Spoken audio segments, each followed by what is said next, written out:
Dear students, our today topic is numericals based on Newton-Gregory interpolation formula.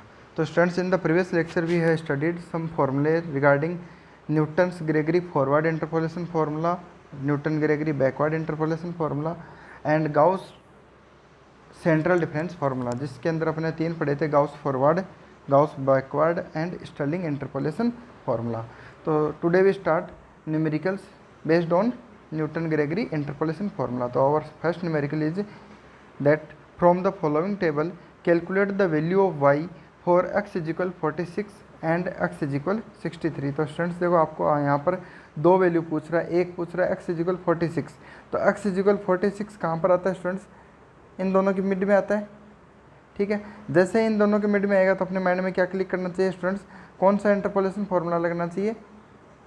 Newton Gregory forward interpolation formula. दूसरा students, अगर आप देखो तो दूसरी वैल्यू एक्स इक्वल कितने में पूछ रहा है? 63. और एक्स इक्वल 63 कहाँ पर आता है? इसके अंदर वेरी करता है, यहाँ पर होता है एक्स इक्वल 63. तो एक तो आपको वाई की वैल्यू कहाँ पूछ रहा है? एक्स इक्वल 46 पे. दूसरी वैल्यू पूछ रहा है एक्स इक्वल 63 पे. तो जैसे ही आप देखोगे कि स्टार्टिंग में होता है तो न्यूटन ग्रेगरी फॉरवर्ड बताया था और लास्ट की वैल्यूज़ के बीच में होगा, तो हम कौन सा फार्मूला लगाएंगे? Newton Gregory backward interpolation formula. ये पता है आपको? अब इसके अकॉर्डिंग ही चल रहे हैं. बस सबसे पहले एक्स इक्वल 46 लिया, तो 46 के लिए किसकी ज़रूरत पड़ेगी? यू की. यू का फॉर्मूला आपको क्या बताया था? x minus x not upon H. तो h तो क्या होता है स्टूडेंट्स? इन दोनों के बीच में डिफरेंस कितना है? 5. यहाँ पर डिफरेंस कितना है? 5. तो ये इक्वल डिफरेंस पे होते हैं सारे. ठीक है, तो h की वैल्यू तो अपने पास आ गई 5. x नॉट का मतलब क्या होता है? Initial value. इनिशियल वैल्यू कितनी है? 45 है. x का मतलब क्या हो गया? जो हमसे पूछा है कितनी है? 46. तीनों वैल्यू आपके पास है तो आपने लिख दिया 46 माइनस 45 अपॉन 5. कितना आया? 1/5. 1/5 की वैल्यू कितनी होती है? 0.2 होती है. उसके बाद आपको क्या बनाना था? फॉरवर्ड टेबल बनानी थी. स्टूडेंट्स, फॉरवर्ड टेबल को मैंने आपको पहले बता चुका हूँ कि कैसे बनते हैं. इसके ऊपर एक पूरा वीडियो बनाया मैंने. ठीक है, क्या करना होता है देखो, पहले आप इन दोनों को एक ही लाइन में लिखोगे, फिर एक स्पेस लाइन ब्लैंक छोड़ोगे, फिर इनको लिखोगे, फिर एक ब्लैंक छोड़ोगे, फिर इसको लिखोगे, फिर एक लाइन ब्लैंक, फिर इसे लिखा, फिर एक ब्लैंक और फिर ये ऐसे लिखोगे. उसके बाद में जो नीचे वाली वैल्यू में से इस वैल्यू में से ऊपर वाली वैल्यू को घटाते हैं. ऐसे ही करते हैं हम.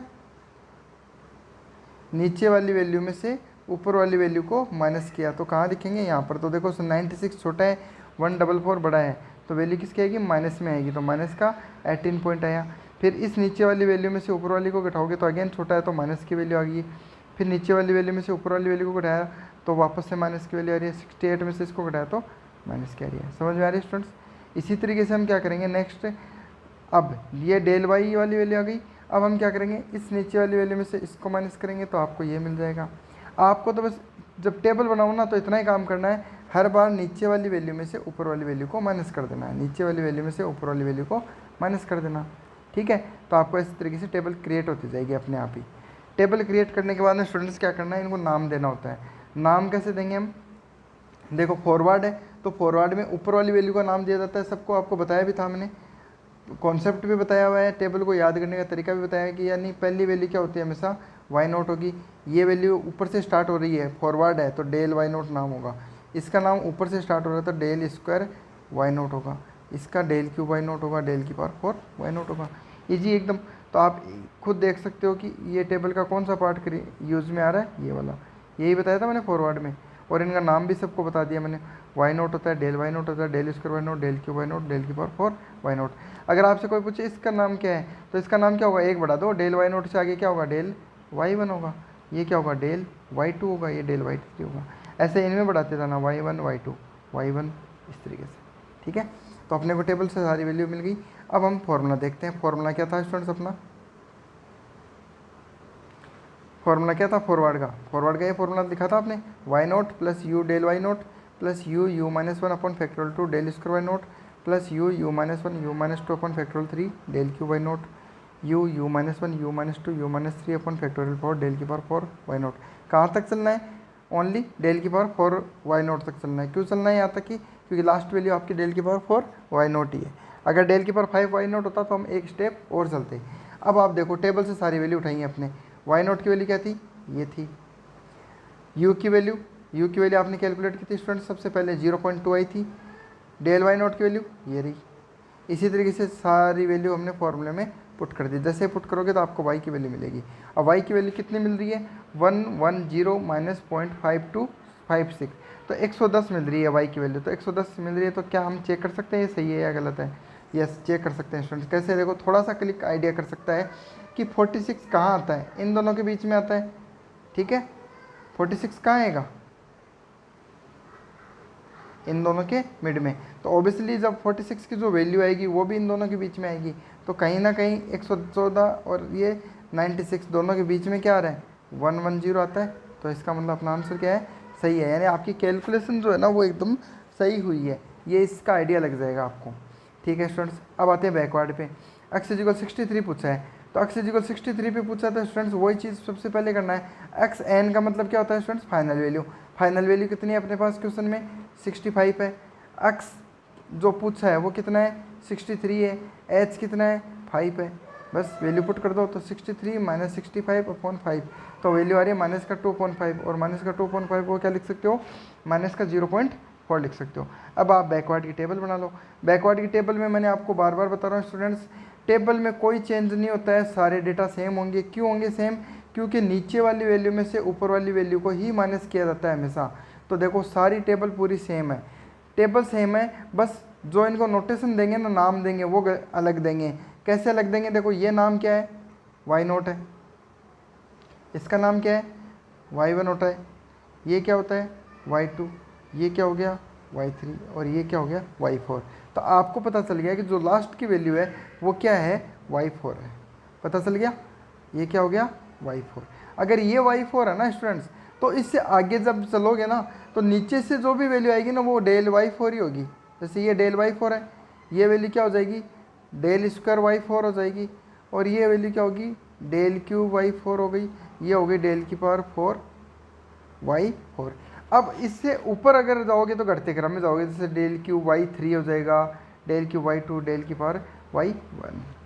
इसी तरीके से इसमें घटते जाओगे तो डेल स्क्वायर y1 बचेगा, सॉरी y3, और ना डेल स्क्वायर y2 बचेगा।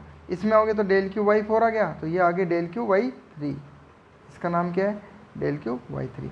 यानी हमें ओवरऑल क्या पता चला स्टूडेंट्स कि बैकवर्ड हो चाहे फॉरवर्ड हो, टेबल के अंदर के जो डेटा है उसमें कोई चेंज नहीं आता है। टेबल के डेटा के अंदर कोई भी चेंज नहीं आएगा, ओनली इनका नाम जो है वो बदल जाएगा। जैसे ये नाम डेल y4 हो गया, यानी हम अब टेबल की कौन सी वैल्यू ले रहे हैं स्टूडेंट्स, ये वैल्यू लेंगे, जबकि पहले वाले में कौन सी ली थी, ये वैल्यू ली थी। ठीक है, पहले वाले में ये वैल्यू ली थी। बस इतना सा काम करना आपको। ठीक है, अब आप देखो फॉर्मूला क्या था बैकवर्ड का, बैकवर्ड का आपने फॉर्मूला देखा हो तो क्या था, y4 यानी yn था। यहाँ पे क्वेश्चन में क्या था, जब फॉर्मूला लिखा था तो क्या लिखा था, n, लेकिन n कितना बन के आ रहा है, लास्ट में लिखा है आपने y4 बन के आ रही है, इसलिए हमने इसको क्या लिख दिया, y4 लिख दिया है। ठीक है स्टूडेंट्स, तो देखो पहली वैल्यू क्या आ गई, y4 आ गई, फिर u डेल y4 होता है, u+1 होता है इसमें u+1 u+2 हो गया। इस तरीके का हमारा फॉर्मूला था। बस फॉर्मूले में क्या कमी है, कोई भी कमी नहीं है स्टूडेंट्स, सारी वैल्यू अपने पास गिवन है। y4 ये रहेगा, u माइनस का 0.4 आपने कैलकुलेट कर लिया, डेल y4 यहाँ पे जो थी ना डेल y4 वो है -6। आपको थोड़ा सा छोटा करके दिखा भी देता हूँ। अब देखो आपको नज़र आ रहा होगा, सारी वैल्यू दिख रही होगी। बस यहाँ से हमने पुट किया है, जैसे y4 ये रहा y4, डेल y4 ये डेल y4 -6, ये लिख दिया -6, डेल स्क्वायर y4 ये रहा डेल स्क्वायर y4, इसकी वैल्यू कितनी लिखी है हमने 2.84, ये रहा 2.84, डेल क्यूब y4 -1.16, तो ये डेल क्यूब ये -1.16। इसी तरीके से डेल की पावर 4, तो ये रहा देखो यहाँ नीचे है डेल की पावर 4 की वैल्यू। ठीक है, u की वैल्यू कितनी दी हुई है, -0.4 दी है। तो इसके अलावा तो कुछ है नहीं स्टूडेंट्स इसमें, बस यू ही तो लिखना है बचा हुआ पार्ट। तो आप इसको सोल्व करोगे तो आपके पास वैल्यू क्या आ रही है स्टूडेंट्स, 70.5852। तो ये वैल्यू जो आ रही है इसको चेक कर लेते हैं कि ये सही है क्या। इसको चेक करने के लिए स्टूडेंट्स थोड़ा सा आप दिमाग लगाना कि जो आपका क्वेश्चन दिया हुआ है, यहाँ देखो टेबल कहाँ पूछा है आपसे, इन दोनों के बीच में पूछा है 63, तो वैल्यू भी इन दोनों के बीच में आएगी। तो आप खुद देखो कि 63 यहाँ मिड में होता है, तो यहाँ पर कहीं पे क्या आ रहा है 70। इसका मतलब हमारा आंसर क्या है, सही है। चलो स्टूडेंट्स एक क्वेश्चन मैं आपको देता हूँ अब।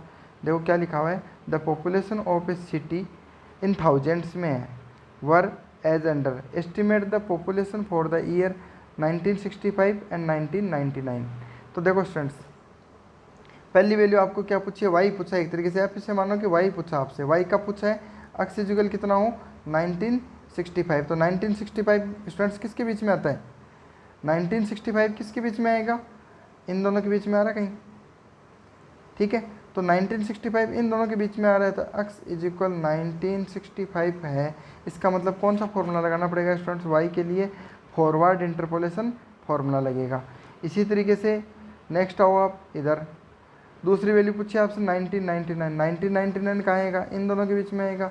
तो आप कौन सा लगाओगे, न्यूटन बैकवर्ड इंटरपोलेशन फार्मूला। यहाँ कौन सा लगेगा, न्यूटन फॉरवर्ड इंटरपोलेशन फार्मूला लगेगा। बात समझ में आ रही है स्टूडेंट्स। अब देखो दो वैल्यू आपको पता चल गई, अब आपको वैल्यू निकालनी है यू की। तो इसके लिए अगर आप यू की वैल्यू निकालोगे ना, तो आप क्या लिखोगे, u is equal x minus x not upon H. तो एक्स तो क्या हो गया, एक्स तो जो पूछा है कितना है 1965, एक्स नॉट का मतलब क्या हो गया, पहली वैल्यू कितनी है 1961, अपॉन में क्या आएगा, डिफरेंस, दोनों के बीच में डिफरेंस कितना है स्टूडेंट 10 का है, तो 10 लिख दिया। ओवरऑल अब अगर आप सोल्व करोगे तो आपके पास वैल्यू आएगी 0.4, ठीक है। इसी तरीके से आप स्टूडेंट्स यहाँ निकालोगे u, तो u इजिकल लिखोगे x minus X N upon H. तो x तो क्या हो गया, जो पूछा है कितना पूछा है 1999, एक्स नॉट एक्स एन का मतलब फाइनल वैल्यू 2001, अपॉन में क्या कर दोगे h, तो यहाँ से आपको u मिल जाएगा। तो दोनों के लिए u निकालना बता दिया। फॉरवर्ड और बैकवर्ड टेबल आपको बनानी आती है, टेबल बनाना, फॉर्मूला लिखना और सोल्व करके आंसर बताना। ओके स्टूडेंट्स, थैंक यू, आज के लिए इतना ही। तो आपको आज न्यूटन ग्रेगरी का न्यूमेरिकल्स हो गए हैं। नेक्स्ट अपन पढ़ेंगे Gauss forward backward and Stirling interpolation formula.